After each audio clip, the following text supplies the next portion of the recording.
So this video is my training for my peak week, training for the Dublin Marathon. This week was 3 weeks out, so the Sunday would be 2 weeks out from the marathon itself. On Monday, it was just a rest day, so I didn't run at all. I had a session on the Sunday before, so yeah, Monday just a pure rest day. Tuesday was a progression run, so every 5k I progressed my speed up. So it began very easy, moved down into marathon pace, and I did like a simulated sprint finish. So the reps range from it was 4:56 for the first 5k, then 4:44, 4 for 4:32, 4:20, 4:10.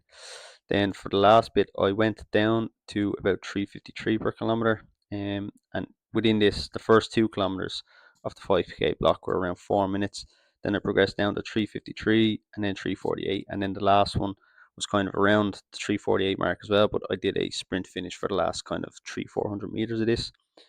The purpose of this run was obviously to kind of work on speed on tired legs. So in the Warsaw Marathon, if you want to watch the video, I struggled towards the last kind of 5k of that marathon, mainly I think due to fueling, but also I was running on tired legs. So another thing I did in this run was to take a gel in every 20 minutes. So I did it in a way where I was taking in 86 grams of carbs per hour, because again the Warsaw Marathon, I really struggled getting gels in. I only took in 3 gels, which was only 120 grams of carbs for the whole marathon, which is nowhere near enough. So ever since then, my training has been really focused on kind of getting used to taking in a lot more carbs during these runs. So that was the purpose of this: run on tired legs at marathon pace, and then also get the correct amount of carbs in. Moving on to the Wednesday then, and this was a track session. So I do a 2 kilometer warm up every time on the track, 4 by 2k with a 2 minute rest in between each rep. Finish this off with some fast stuff at the end, so 4 by 400 meters and 2 by 200 meters. So for those individual reps, the 2Ks, I ran those in an average of 3:33 per kilometer. The next two were both 3:30 per kilometer, and the final one was 3:29 per kilometer. So yeah, that's quite good. I was really happy with that. I was kind of expecting to have to hover around 3:35 per kilometer, especially because coming off the back of a marathon, wasn't sure how the legs would hold up. But yeah, I was quite happy with that. Going into the speed work afterwards, and the reason for this is again a kind of simulation of running fast on tired legs. So I've done 8k of threshold work there, kind of around my LT2 zone, which is obviously the kind of higher end of threshold. So you're pushing the legs a bit more. So the 4 by 400 meters, those were done in 77 seconds. For the first two of them, 78 seconds for the final two of them. So pretty consistent. I was just aiming for under 80 seconds. And then for the 200 meters, both of them were done in 36 seconds. So it's kind of really high turnover of the legs at this point. Not really anything I'm going to be doing on marathon day, but towards the end, you're trying to just get that fast finish in. So I did this when I was training to break 35 minutes in the 10k, and I think it made a big impact. So yeah, trying to include it here. Thursday, and this was just a purely easy run, but I did do it as a long run. So I did 27 kilometers. The average pace was 5:07 per kilometer, but the main thing I was kind of focusing on here is effort. So it was actually a bit slower than my easy runs would usually be, but what I do is focus on effort, so I'm not worried at all about pace. And then afterwards, I kind of checked that the heart rate kind of matched up with the effort level I was feeling. So I'd say that was kind of correct for this one. Average heart rate for this was 144 beats per minute. So, the low end of 140. And yeah, anything under 150, I'm usually kind of happy with. And obviously, the lower it is, towards 140, the better. So this one purely just an aerobic effort to build up the fitness, but also kind of get the blood flowing, give the legs a chance to recover from the speed work I've done in the previous days, and yeah, nothing too taxing for the body, but at the same time, kind of getting used to doing long runs on tired legs. So that's kind of why it's so long. A lot of people would usually maybe break this up into a double, but my method, I prefer to just kind of go long as much as I can and get used to being on the feet for that long. So this is over 2 hours on the feet. So yeah, it's just getting used to that, and I think it's the way that works best for me rather than splitting up into two doubles. So usually I would run on a Friday, but this time I took a total rest day. Well, I did a swim, nothing kind of crazy, just a few 200-meter lengths of the pool and two kind of shorter 50-meter lengths of the pool. But yeah, total rest day from running, kind of stayed off my feet.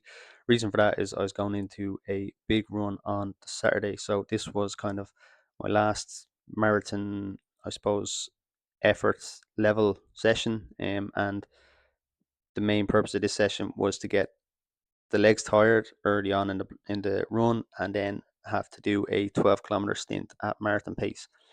The method I used to do this was another progression run. So I did 6 by 4K progressions, starting at an easy pace, in around kind of 5 minutes a kilometer, bringing that down to the 4 minutes 5 seconds per kilometer. After that, what I did was bump straight up into marathon pace. So I'd done 24 kilometers, and then the plan was 12 kilometers at marathon pace.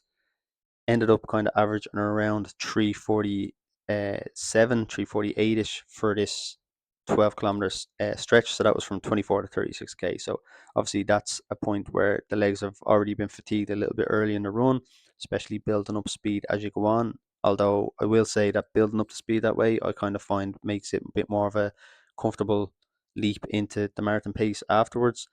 After this, I just did a 4 kilometer cool down, just to bring the total run up to 40K. So this is pretty much a marathon session, obviously at a slower pace than what I planned to do. Took me 2 hours 54 minutes, so I mainly wanted to stay under that 3 hour mark. That was kind of, if I had gone over that, I would have just stopped, just because the risk of injury at that point is kind of more than the benefit that you might gain from going any further. But yeah, the main thing here was get the gels in and get used to taking them in that marathon pace stint. So I think I had two gels within that 12K, which was quite important. And yeah, just get used to that feeling of running on tired legs, pushing the pace. Went a little bit faster than probably the marathon pace I'll be running on the day in Dublin. So again, it's just a slightly harder effort, but in a bit of an easier circumstance. I haven't obviously run the previous 24K at marathon pace, so it's a little bit easier than it would be on race day, but at the same time, it's a fatigued body. Obviously, I took the rest day on Friday, but it's not a full taper or anything, so yeah, still a bit of fatigue in the body, and I did find this one quite tough. But yeah, went to plan, and I was able to get the full 12 kilometers done, so I was really happy with that. And yeah, 40K for the day.